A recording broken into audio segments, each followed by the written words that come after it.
Hey guys, FilmCrazyAdam here. Welcome to my top 11 list for 2013.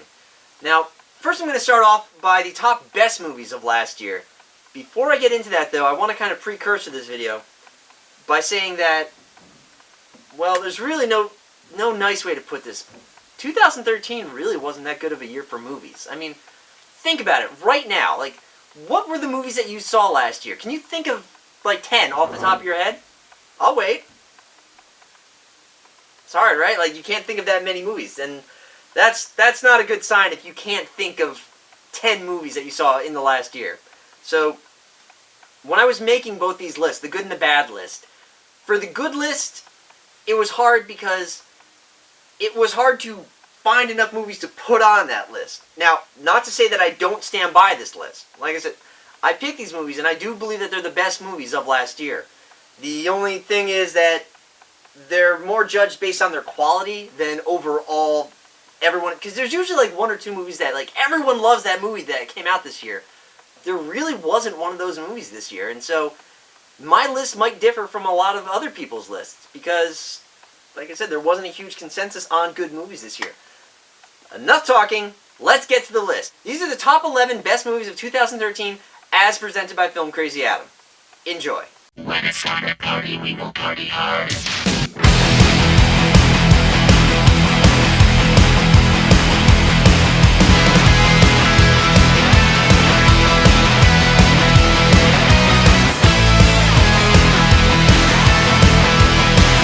Coming in at number 11, The Great Gatsby. The Great Gatsby is based off of one of the few books that I had to read in high school and actually enjoyed. It stars Leonardo DiCaprio being consistently great and Tobey Maguire, who hasn't made a movie in God knows how long. I was originally turned off of this movie because it was directed by the same guy who did Moulin Rouge. This, however, isn't a horrid, badly written musical. It's filmed in the same grandiose and over-the-top style as Moulin Rouge, but that actually works for this movie. If you've ever read the book, then you know that this fits in perfectly with the extravagance of the Roaring Twenties and the crazy lifestyle that Gatsby leads. It just worked really well. Overall, this is one of the best adaptations of a book to film ever. Number 10, American Hustle. American Hustle is one of those multifaceted films where you're not following any one character the whole time. It jumps around to everyone, which, if done right, allows us to spend a little time with each character and paints a more three-dimensional view of them. And that's the best part of this movie, three-dimensional characters. While the story isn't bad, it isn't one that we haven't seen a million times already. You know, the one where a con artist gets picked up by the Fed and they have to play the part of the informant to stay out of jail. In this case, American Hustle is worth watching just for the acting. It's one of those movies where there wasn't a bad performance in the bunch. I know I place a lot of emphasis on story, and for good reason, but this is one where the acting is well worth the price of admission. Number 9, World War Z. Now, I know I'm probably going to get some heat for putting this one on the top list, because a lot of people say that this movie sucks because it doesn't follow the book 100%. Which, if you've ever read the book, you know that would be impossible to do by the way the book is broken up and written. However, the screenwriter did a pretty good job of cherry-picking from the book and making a coherent story that flows relatively well and accounts for why the main character is going from country to country. But probably the best part of World War Z is the new take on the zombie story. You see, usually in a zombie movie, you only get the point of view of someone who lives in a single community in Nowheresville, USA, with the vague understanding and belief that crazy shit may or may not be happening, but most likely is, everywhere else. With this movie, they actually show you how the plague has affected other countries differently and how they've responded. You get a much fuller, more global view of how the virus is affecting the planet. Yeah, there are a few noticeable plot holes, but in this case, I think the story does a real good job of making up for it. Number 8, The Hobbit Part 2. Now, just like with The Two Towers, the second installment of The Hobbit is really starting to amp up the story. Without getting into spoilers, there's a lot that gets revealed in the second part of this movie, along with the introduction of some really good old characters and some brand new ones. While The Hobbit isn't as grandiose and as far-reaching as the Lord of the Rings trilogy, it still delivers what we love about Tolkien's world. We're also reintroduced to the fan favorite of Legolas, and we finally meet the dragon Smaug. And all this is leading up to what you know is going to be an epic confrontation. But just like with The Two Towers, we don't make it to the confrontation, and we're left wanting. But the way this was done sets up the third movie to be amazing. Number 7, The Family. The short and sweet of this is that it's a fun mafia killer comedy. Basically, it's what you'd get if you combined Analyze This and Red. Robert De Niro and Michelle Pfeiffer play parents to their two kids that have been moved by witness protection to France to protect them from the mafia that Robert De Niro has snitched on. I thought the writing and acting in this were really good, specifically the way the actors delivered their lines. There's some real comedy gold there where one person asks a question to another person, and the other person responds with a really insane answer but delivers it with such deadpanness that you know that they are not lying. That, combined with the situations the family members get put in, really make this movie. And the situations in this case are that the people of France are rude and obnoxious and think that the stupid Americans will just take their crap because we're all tolerant and stupid. I find it funny and gratifying when the French's "we're better than you" preconceptions are just completely shattered along with maybe a bone or two. Number 6, Gravity. Now this was a movie that I was a little wary going into. I mean, the story is so simple and it only has like a cast of 2 people really. Shit goes down during a spacewalk and now the astronauts are in danger. Sounds like Apollo 13 all over again. But dude, I was blown away. You see, the entire movie is shot from the point of view of Sandra Bullock's characters. Sometimes literally from her point of view, like out her eyes and everything. And that was the awesome thing about this movie. The way it was shot feels like one single, continuous, uncut 90-minute take. It never cuts away from her. I actually read that they invented an entire new way of lighting for this movie. If not for the way it was filmed, Gravity would have been like any other space survival film. The visuals are amazing and really added to make this movie really good. The acting is good, the drama is good, but really you are going to see this movie for the visuals. Make no mistake about that. And that, added along with the story and the actors, makes this movie amazing. Number 5, Snitch.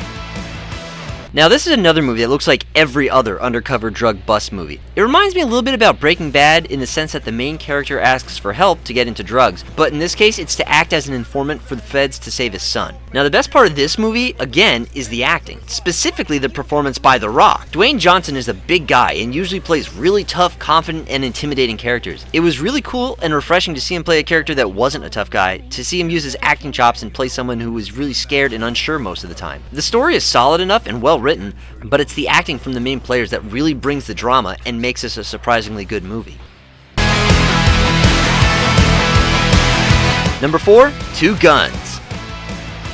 This is a buddy cop movie the way a buddy cop movie is supposed to be. The problem with 100% of every buddy cop movie out there is that the characters in those movies have worse decision-making skills than Congress. I know that most people will tell me that it's the stupidity in buddy cop movies that make them great, but those characters make decisions and choices that pass from the realm of ridiculous into the realm of retarded. Some people think that's funny, and you know what? More power to you. But with Two Guns, it's the dialogue and the banter that makes this movie funny. It's a good movie because it's fun and clever without being stupid. It has the action and comedy that you want in a buddy cop movie, but without the mental deficiency that all the others have.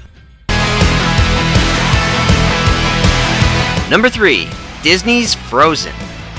Now from the trailer, this looks stupid, I'll admit it. It looks like a silly kids movie with not much to it. This, however, was the year's biggest surprise of how good I thought this movie was. The trailer doesn't paint much of a picture, but it implies who the villain is. And without getting into spoilers here, this movie does a really good job of breaking stereotypes. It's a fantastic upset the way it shatters such things like love at first sight, loving someone based on their status, who the true villains are, and that it's okay to be different. It also has a good message in there too. It may go a little heavy on the songs, but hey, it's a Disney movie, and some of them are actually really good. And aside from the story, I like it because it's good to watch a movie that finishes with a happy ending every now and then.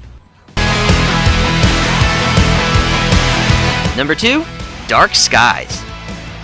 This movie, wow. This is the first alien invasion horror movie that I've seen in a long time that had me a little on edge. This is the best sci-fi horror movie I've seen in ages. This movie does so much right. The problem with most horror movies is that they try to do too much and show too much. Bumps in the night and creepy lighting go a real long way if the cinematographers and actors are any good. Luckily, they got both with this movie. I really don't want to go into too much detail because it was a really good movie, and I don't want to spoil anything for anyone. You just need to watch this movie and be freaked out. After watching this, I actually needed something to cleanse the palate before turning in for the night. This movie is what M. Night Shyamalan's Signs should have been. And coming in at number 1, Disney's Saving Mr. Banks. Now I'm not sure what everyone was expecting for my number 1, but I'll tell you what, I wasn't expecting this. But this is the one movie this year that has everything that makes for a good movie. It's got the great story, it's got really great actors, very great cinematography, the film's own score along with the music from Mary Poppins, which is one of my favorites, and the added bonus that it's based heavily on reality. If even a quarter of this movie is true, it's amazing that Mary Poppins, one of the greatest Disney movies of all time, ever got made at all. The ending to this movie is especially touching, and I really enjoyed the acting specifically from Colin Farrell, Tom Hanks, and Emma Thompson. This is a good movie, and like I said, this is number one because it had the whole package of what makes for a good movie. And there you have it. My picks for the top 11 best films of 2013. And if my list is 100% different than yours and everyone else's out there, I would not be one bit surprised. Because, like I said, this really wasn't that good of a year for movies. And so, because of that, there isn't like a consensus among everybody, like what were the best movies. I mean, I think we all thought Thor 2 was okay, and Iron Man 3 was pretty entertaining, and I think the more people that see Disney's Frozen, the more that they like it. But, anyway, that's my list. And just remember that this is my list, and my list does not invalidate your list, just like your list doesn't invalidate mine. Everyone can think what they want. These are what I thought were the best movies. The real controversy, though, is what's to come next, and to see what I'm going to put on my top 11 worst movies of 2013. But enough talk. Next is my list of the top 11 worst movies of 2013. Stay tuned.